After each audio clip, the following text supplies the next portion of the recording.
all you wonderful people on the internet. Welcome to my channel, and a happy new year to you as well. Well, technically, we've been in this new year for about a week since I'm recording this. But I just wanted to wait a little bit before I made a video, because obviously it's going to be on Stranger Things since the finale was on the last day of 2025. And my opinion on the finale has changed quite a bit.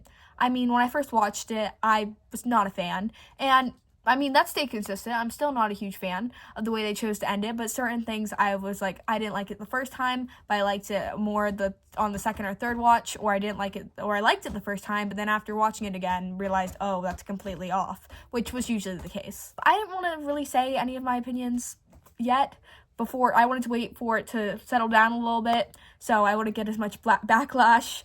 Also, I know a lot of people are thinking about this whole conformity gate thing, which my past video kind of touched on that before it was a real thing, and honestly, I don't want to get my hopes up again, but I really think that it's just going to be the first Shadow Place pro shot. That's why I personally think it's going to be, or like a huge merchandise drop or a merchandise sale. Although it hurts, I'll be the first to say that I was wrong. Since the show's over, but I'm not sure. But today I'm petty, so I'm just going to be going over all the plot holes I missed. I just opened my computer, and that could go to your conformity gate theory, all of these things that did not get added up if you want. And then I'm also just saying, for objective facts, these are all the plot holes I've noticed. This might even be a part 1 of a video, who knows. So with all that being said, let's get started. My list here is about 7 pages. Yeah, 7 pages. So let's just dive right in. So the first plot hole I'm going to be discussing in this video is one of my most prominent ones that I've been asking since season 1, and they said it was going to get a complete resolution, but I don't think if we did get one, it was not fulfilling. And that question is, why was Will Byers taken? What do you mean? I don't understand! My next plot hole is why November 6, 1983? I mean, we know that's the day that Henry lost Patty. Well, most of the audience doesn't because they refuse to acknowledge the first shadow. But we also know that it's the day now that they lost Elle. So was that like a sense of foreshadowing or something? Or is Henry really that petty? Which, honestly, I would respect that. It's just, I feel like they should have given us an answer on that. Also, why 1983? Why not a year earlier or later? I already touched on this very briefly, but why did they even write the first shadow and make it canon and put it on Broadway if they were never really going to address it in the final season? I mean, we got a glimpse of what the play would look like in the final, but honestly, there was no context, and if you hadn't seen the show, I would be very confused because I do not remember that scene in Oklahoma. But also, and we see a little bit in earlier episodes with Max's arc, but it's just such a cool storyline, so why wouldn't they just... And the whole thing contradicts a lot of stuff we learned in season 4. So why rewrite the lore if you're not going to have a more prominent impact and prominent role in the final season of your hit Netflix show? On the same line of thought, why did you make it that Hopper, Joyce, Karen, Ted, all of those people knew that Henry Creel in high school and just not have it zero plot relevance? I mean, they're smart. They've got all the information. How did they not put it together? And I saw an article, it was like, the Duffer said they noticed off screen. Okay? What? It was literally right there. But, oh, okay, whatever. That could have also made a whole Vecna hitting Joyce with the axe thing a little more, meaningful, because that was someone she was friends with, that's someone she know, but they become such an evil person. It's, oh my god. Kind of backtracking here, but in season 1, when Will was taken, someone opens the door with telekinesis. And Demogorgons don't have telekinesis, we know that. Also, the Duffers confirmed it wasn't Vecna in a prior interview. So, who was it? I'm genuinely concerned. Do they not know that's not normal? Someone please tell them. With the military, they really just blew up all those pregnant women knowing they were in there. Huh? Okay. Granted, Callie's little escape mission that we saw at the beginning of episode 5 could have happened a while ago, and sadly the woman could have already passed away, but they just didn't think to check or anything like that. And I know it's like a time crunch thing, but still, it's courtesy. And all of those scientists in there just doing their job, they blew them up too. Curse me for having empathy, but I'm just saying. Okay, so this one I might have missed in the show, so please forgive me and just correct me in the comments. But from what we know about the Upside Down, it's always been a flipped alternate plane of existence, which we now know was a wormhole instead. but was it ever really upside down? It wasn't just never like that, because they can just drive a semi-truck through and not have to do any whirly-woo things. So how does that work if we've always seen that it's just been an upside-down version, but they can just drive in through? Is there like a tunnel or like a weird-looking hill or something? That just contradicts everything we know from seasons 1 through 4. I just needed an explanation. And that one could have just been ignorance, but whatever. Moving on. So we know that 11 technically created the upside down, but how did she do that? And I don't mean the way she created it. I'm not even going to attempt to figure out the physics behind that. But what I'm asking is, how did she create an opposite mirror versions of Hawkins if she'd never seen the outside lab? Because I know before the season came out, people were like, oh, when Will went missing, he actually created it and it was formed from his memories. But I don't think 11 even knew what the sky looked like. How would she know what Hawkins looked like to create an exact mirror image? How was that formed? And why is it stopped on November 6th? They never gave us an answer for that. I mean, it could have been foreshadowing for the day that Elle died or the day it was destroyed, but why not? And that was the day Will missing. But why 1983? And why make it such a key storyline in season 4 for it to be stuck on that day? And what did it look like? Did it look like anything? Did the upside down exist before 1983? What did it look like before that? I'm pretty sure it did. So what was it looking like then?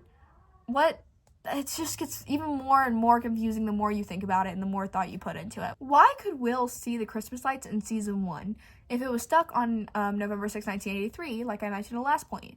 Did it get stuck there the day he got out?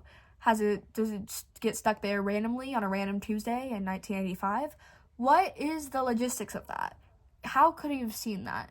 I personally, for a while, I thought that maybe it was actually Vecna who was giving the messages, not really Will, but they never expanded on that, so we just are left to assume it was Will. So what's going on there? At the end of season 5, did the military just let the crew go after everything? After Robin should have been arrested for drugging people, after they all should have been arrested for kidnapping, after Hopper killed a lot of soldiers, after Murray blew up a helicopter? What? Also, trespassing, that's just A-okay now. Everyone walks off scotch-free. We just all turn a blind eye. That's how it works on government property. The 80s were a different time. My best guess is it would be bait for confidentiality so they don't snitch on them. But we could have just had like a 5-second dialogue thing in passing to add on to just assess that situation, or maybe like they were paying for the kids' college and that's why Jonathan got to go to NYU, is because the government paid for it as hush money or something like that. That would have just been a cool detail, you know, and it would have answered a lot of questions. Okay, why did Will say he liked getting milkshakes at Melvald's in his coming out scene? Because I mean, we know that it used to be a diner back in Henry's time, but it's a convenience store now, and some people on the internet are like, oh, but convenience stores can sell milkshakes. Where's the counter? We've seen Melvald's throughout the seasons because that's where Joyce used to work. Where's the counter? Where can you put the milkshake machine? So all of a sudden, Will likes getting lost in the woods. It's just a fun pastime for him after being supposedly stuck and disappearing in there for a week, and a lot of his trauma is attached to the woods. Okay. What happened between Robin and Vicky from what we last saw in the epilogue? Because in the epilogue, Robin mentions overbearing significant others, keeping them from going to a place, which could be a little condescending, but it could also state that they're possibly still together. And who knows, maybe Vicky was at med school and she just couldn't leave because she had a final or something, even though Robin wanted her to be there, so that's why she's a little bitter. Or maybe she just didn't want to go back at all for her safety and was trying to convince Robin to do the same. I just don't know. Are they still together? We never got that confirmation. And I know in a article, oh my gosh, the Duffer said that, they could have broken off screen, you know, and they just didn't make it. Okay, well, whatever. I swear, the next time I'm going to go on Twitter, it's going to be like, the Duffers just said that your birth happened off screen. We wanted to leave it up to the audience interpretation. Or are you really here? Were you ever really born? Are you not? Are you just a Mike Wheeler hallucination? We wanted to give it the audience interpretation on it. I swear, I was in such a good mood before I started filming this video, and now I'm getting progressively angrier as it goes on. Next point, what happened to Susie? I loved Susie, and in my last video, a lot of you were like, why is Susie on here telling me straight facts?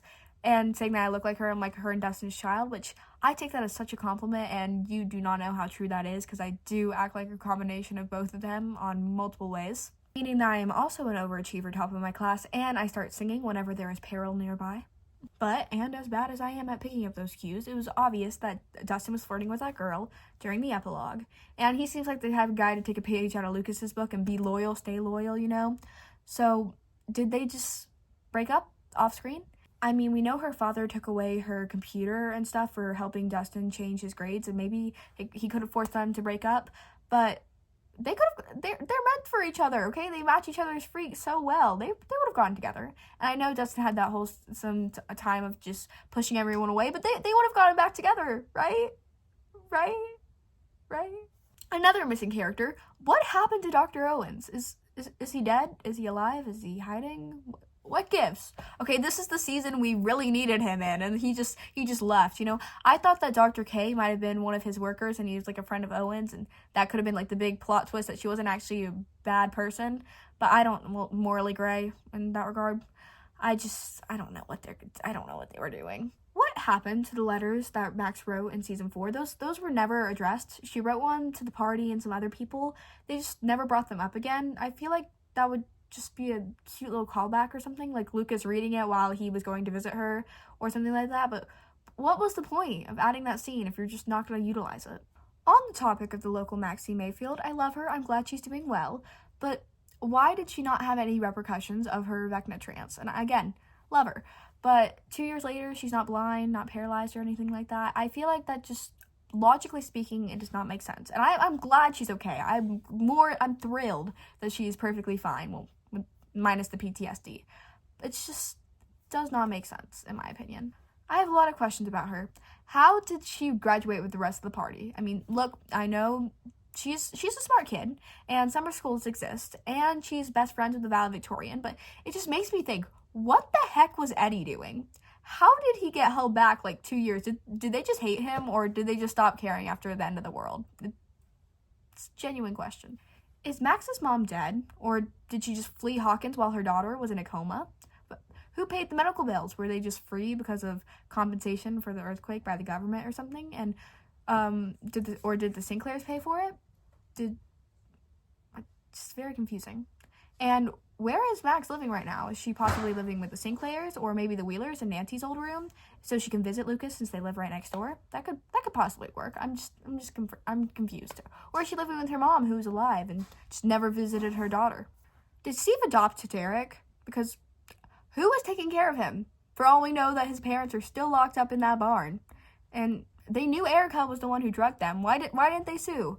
Why did nobody look into that? They're a rich, influential family. Surely they would make it out and press charges if they made it out. During the Sorcerer, we know that they take all of the children in Hawkins from the ages 9 to 10, which is about 74, I think, and they keep them in the military base. But Vecna/Henry/1 Mr. Whatsit, whatever we're calling him now, only took 12 of them. So all the other kids, did they get returned safely to their parents? I really hope they did. And how did they explain that to them? And the 12 kids that were taken, so some of them get returned, but the others don't? What? Why did they take 12 kids? Was it because that Will was 12 years old when he first went missing? Even though later in the story they say he was 11? Or, speaking of 11, maybe she was the one who opened the portal, and 11 plus 1 equals 12? I don't know. I'm really trying here. Maybe it's because there's 12 numbers on a clock, but why is he obsessed with time? Is it because he's some kind of clockmaker? I don't know. Maybe Steve really did crack the code in season 4.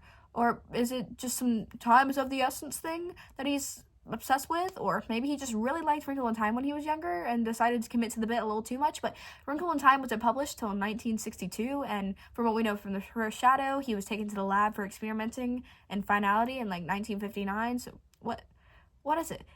Is it because his name is Henry and there's a Henry grandfather clock? Is it trying to establish his own little mark, like the Wet Bandits and Home Alone? I just can't move on because I'm just so lost. What was the point? Was it just for fun, for laughs, you know? Just, wouldn't that be so funny if we did that? Oh, what if we did that? I just never explained it. That'd be fun. Okay, so this was, again, kind of addressed in the show, but not really.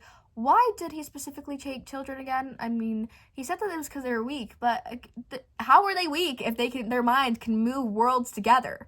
That's not the definition of weak, if you ask me. And why those specific children? Did they also have innate powers inside like Will did?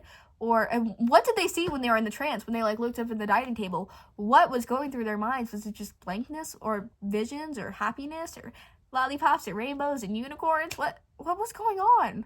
How did that whole waking up thing in Dimension X actually work? All they just had to do was cough up the spirit and get out, but the Mind Flayer was dead by then, so where did that spirit go? And also, speaking of death, Will literally died and had to be resuscitated in season 1 after he was taken. Plus, he had a vine down his throat, and even after he coughed up the spirit, he still had the Mind Flayer inside of him. He was still part of the Hive Mind. So did Vecna just want Will to die, and then when he survived, he's like, oh, you know what? How about I use him as a vessel?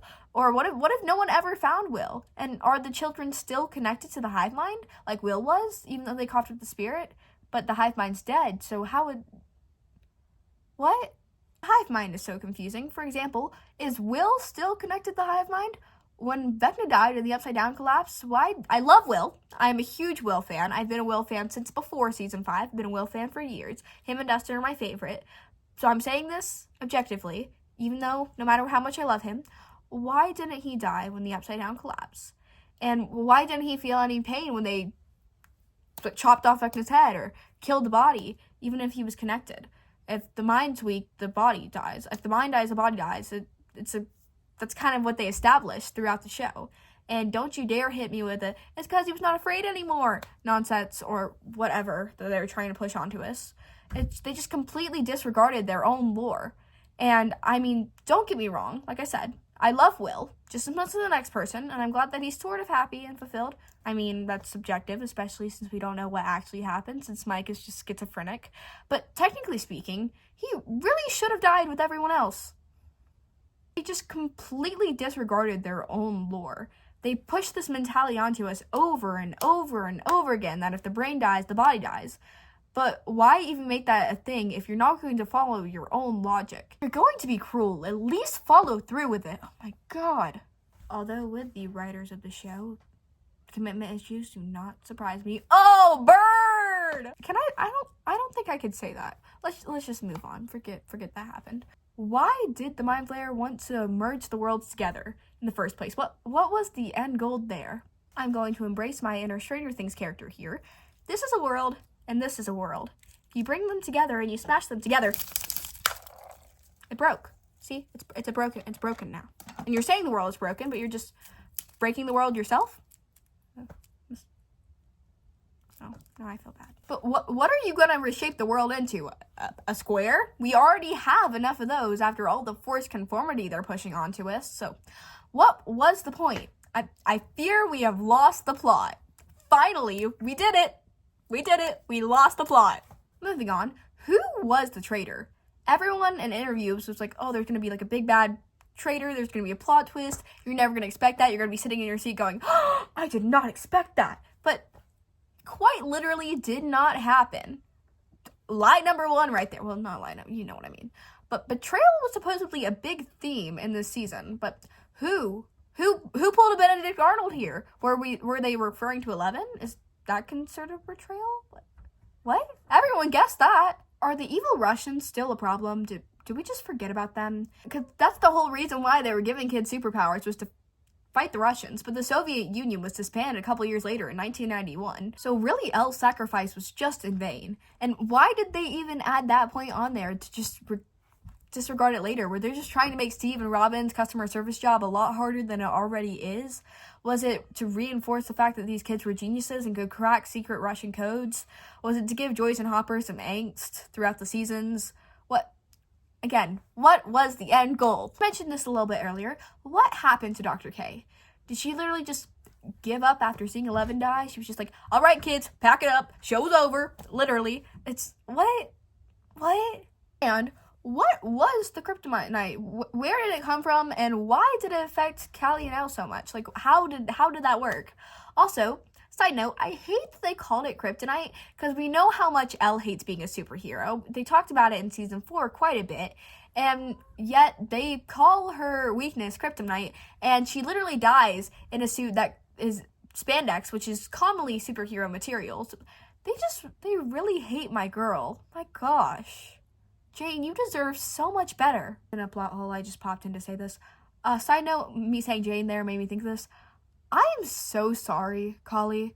I'm sorry. I was very judgmental when they brought her back after Volume 2, seeing that.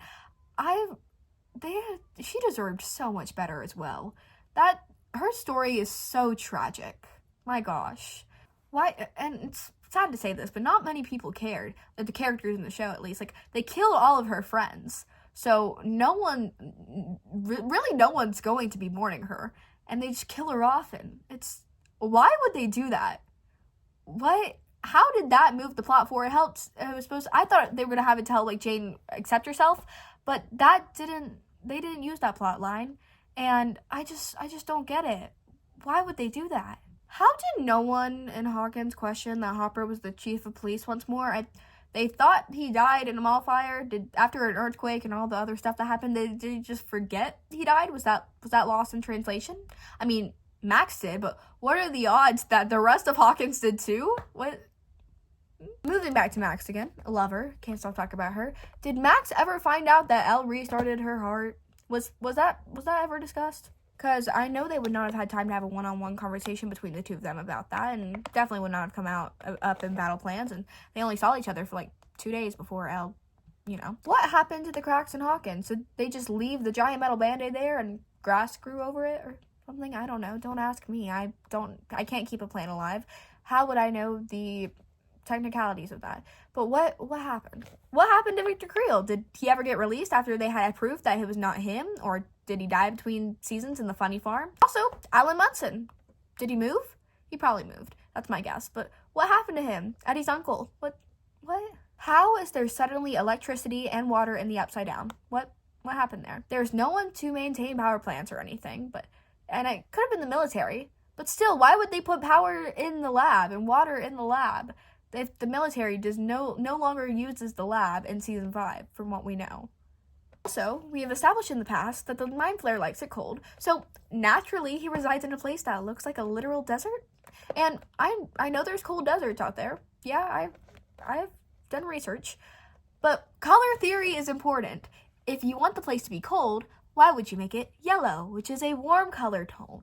And I know they wanted to contrast the Upside Down, but is it just what's going on? That stone that gave Henry a connection to the Mind Flayer, where did it come from? And how did it get into the briefcase? Did someone have to touch it with anti-flayed gloves or something? Did he even go to Dimension X before Elle was banished to him there? As in the play, that's kind of what they say. He was like missing for 12 hours or something like that in Dimension X, but we'd never see him go to Dimension X in the show. And I saw something online saying like they're going to start a live action spin-off series about that. So maybe that question will be answered. None of the others, but at least that one is. What was the importance of music? I love music, don't get me wrong. I think music is one of the best things, if not the best thing, that mankind has ever created. But if it was actually Lucas's touch that saved Max in season 5, why did they just frame it as music for so long? Music is so powerful, and they just completely discredit it later in the show. And I mean, they have one of the main locations is literally a radio station. They need music. They used it for communication, their codes. Just why? They could have done a lot more with that. I didn't love how that. I think my problem with that is I just didn't love how that plot line was resolved and written. I loved the Lumax reunion, and it was so sweet. Like, I just needed you. They could have executed that better, and they had time. So I don't know. There's not really. That's a lot of like people be like, oh, maybe they just didn't have time. They ran out. It's been 3.5 years since season 4 came out. They had time to do all these things.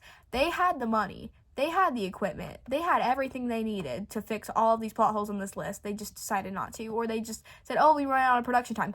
This season's, screen time, this season is much shorter than season 4. They could have added a couple more minutes. I would not have complained. And I know a lot of people are complaining about how season 4 was so long. How did they not discover the wall on any of their crawls? She's a poet and she didn't know it. Or honestly, how did they not see it in any seasons prior? And even if it was just picking up the frequency of the wall, like they did in season 5, or if it was just messing with the magnetism or direction of their compasses or something, which is how they find gates. How did they just never come across that, really? 4 years studying the Upside Down. No one really batted an eye at the giant flesh-looking wall. How did Elle revive Max? And again, like I said earlier, why was that literally never brought up again? And if she resurrected Max, why couldn't she just resurrected Kali or something like that? And at least then, Mike's delusion, story, would make sense. They could have just done that. That would have been nice. That would have been just such like a cute little like sister moment. Yay, we save each other's lives. I don't know. I'm just mad that they could have done so much more with Kali's character, and they just did her so wrong. I feel so bad for her. I know a lot of people, including myself, were hating on her return and thinking she was gonna be like a villain in Volume 2, but she never was. And they just treated her so badly, and they were so cruel to her. Why? What was the point? What was the reason? She did not deserve that, okay? A lot of people probably forgot about this. The writers obviously did, but maybe not, because it's one of the most rewatched scenes in the entire show. I think it is the most rewatched scene in the entire show. So, how did they break Nancy's vision from Season 4? They bring it up again in Season 5, just for the storyline to go nowhere else. Holly, Mike, Karen, Ted, they're all alive. How did Ted and Karen survive that? The power literally went out while Ted was still presumably in a hospital bed. That sure was not good for his recovery. Just why? And also they never brought it up again that Mike was mentioned in that vision, because I could see maybe like Taryn and Ted getting attacked by that Demogorgon could be framed as that, and Holly going missing could have been framed as that. But Mike, what happened there? Maybe he died inside, his character died and he got replaced by a Mike body double? I don't know. This is one of my huge questions. Why did we never see what Vecna showed Will while he was in his trance? What even was the point to have him out of commission for an entire episode during the last season, and for it to push him into coming out? But we never saw what happened. And they tell us what happened, but why did they never show us that? If they just used it to push Will to come out, that's so mean. That's one final last big humiliation ritual for him. He should have gotten to do things on his own terms. But not because he was afraid that his abuser, since he was 12 years old, would use it against him later in front of all the ones he loved. They could have expanded on that so much and turned it into such like a powerful thing. Like, these are all the things he's gone through. These are the things that Vecna said, but he still said he wasn't afraid, and that make his whole little battle scene and like he was going against Vecna at the end in the final, it would have made him mean even more, because we know what Vecna put him through. And even we understand that on a deeper level, but he still chose to be kind. That would have been so beautiful. They just didn't do that. Okay, 2 words. Patty, newbie. What happened to her? Why did they never bring her up? Was it just so they would never have to address all the Byler and Creelby parallels that they made for themselves? Also, I know that if I started with this, a lot of people would be talking about it, which is why I put these things at the end of the video. So people can't just be like, you're just mad that Byler didn't happen. That's why you didn't like the finale. I've just given you an entire list of things they didn't cover, and none of them had to do with Byler. A couple things with Mike, a couple things with Will, but none of them together. So don't even try that. But I do have to talk about this anyways, because that is just a huge plot hole. For one, why write one of the most beautiful slow burn romances in modern cinema just to have it be a slow burn rejection, which no one writes those? Why did you have to be the first? Why have all those queer-coded romantic scenes between the two? Why have so much queer coding on Mike? Why queer bait your entire audience? Which, again, I know a lot of people are like, oh, it wasn't queer baiting. Yes, it was.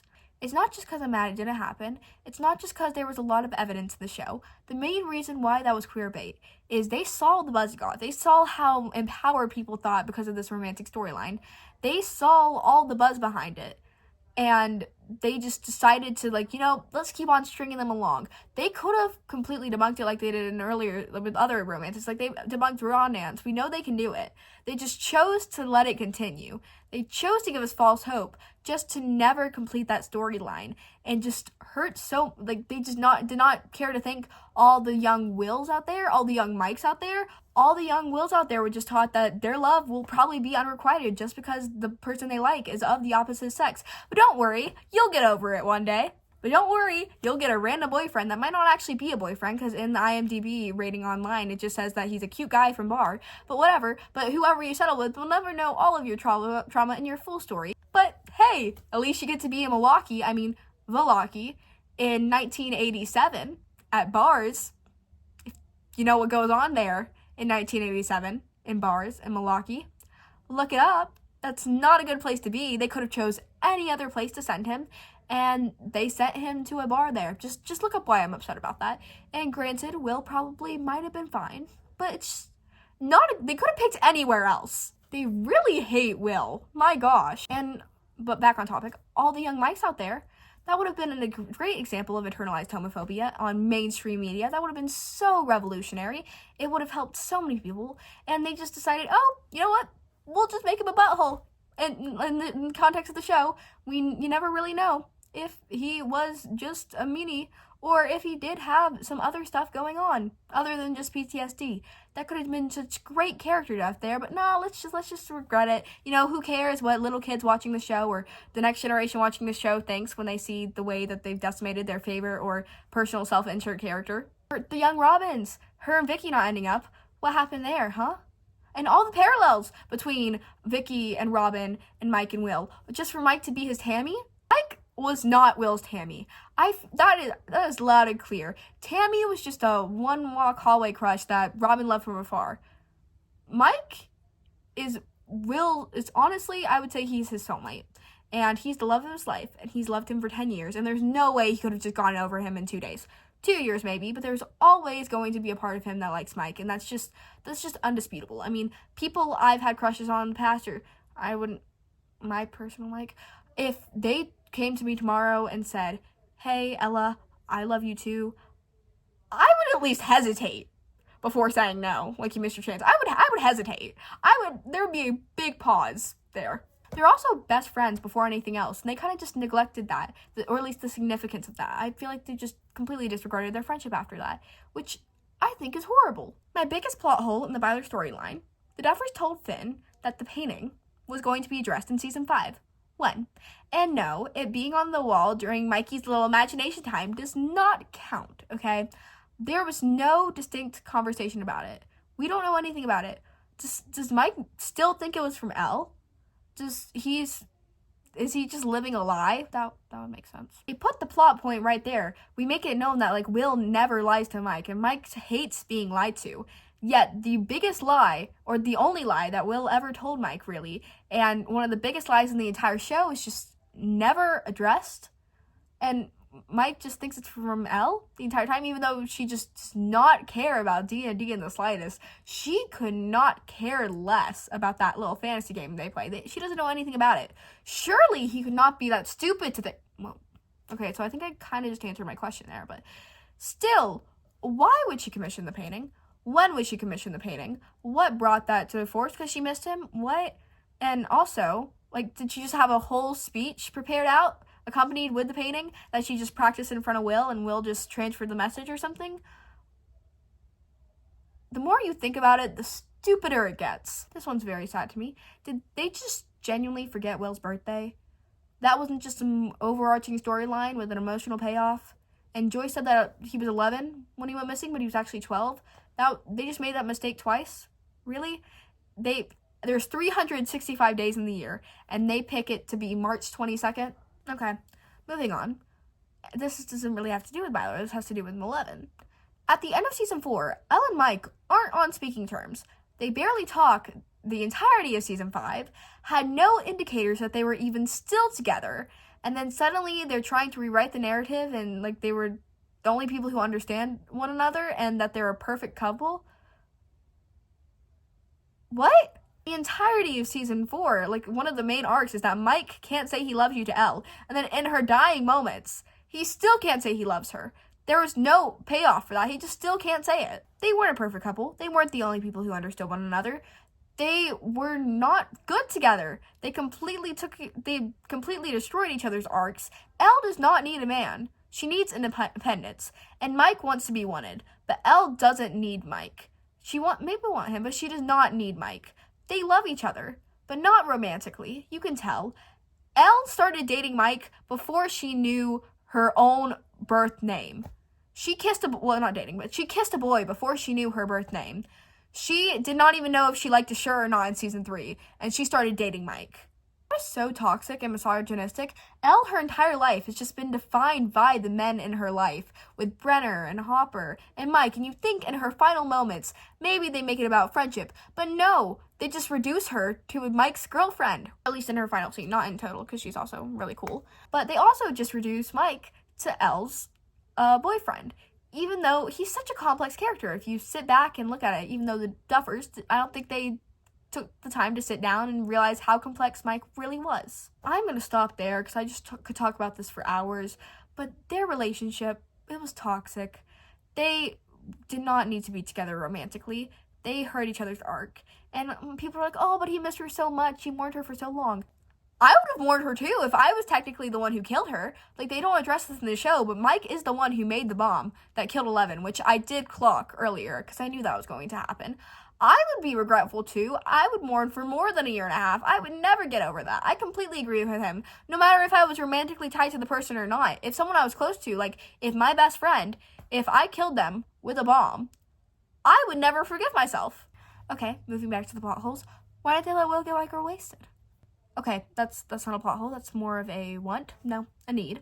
But seriously, him and Dustin were so excited to go to that party. And then Mr. Michael, we're not just going to sit in my basement and play games for the rest of our lives. Wheeler comes along, is like, hey guys, I'm sad. Let's just sit in my basement. Something about tables turning there, but they should have, I hope, after the D&D game and after they ate Karen's lasagna, they went to that party. I really hope that. I hope they had a great time, and I hope they just lived their best lives. We are now at the last thing on my list, and this isn't really a plot hole, it's more of a grievance, but it's so important. I could make a whole video about this. I probably will later down the line. But why did they have to massacre Mike's character so harshly? And I know people make jokes about it, about him getting a lobotomy, about him being schizophrenic. I've made jokes about that throughout the video and throughout my week.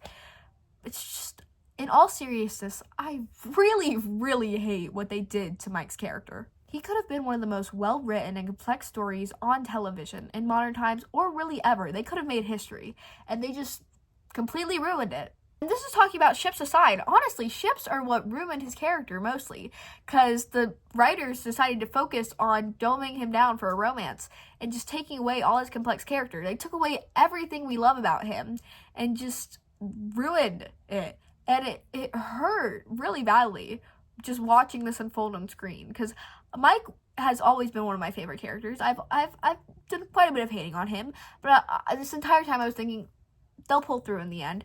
They'll fix it. They'll make it better. And in Volume 1, I was thinking, oh my gosh, Mike's back. Maybe we'll get some more emotional depth added to his character, because they always strip that away, but they just didn't. And I know I'm talking a little nonsense here, but because I didn't have this part planned out. I had everything else planned out. But objectively speaking, everything else aside, they did not do his character justice.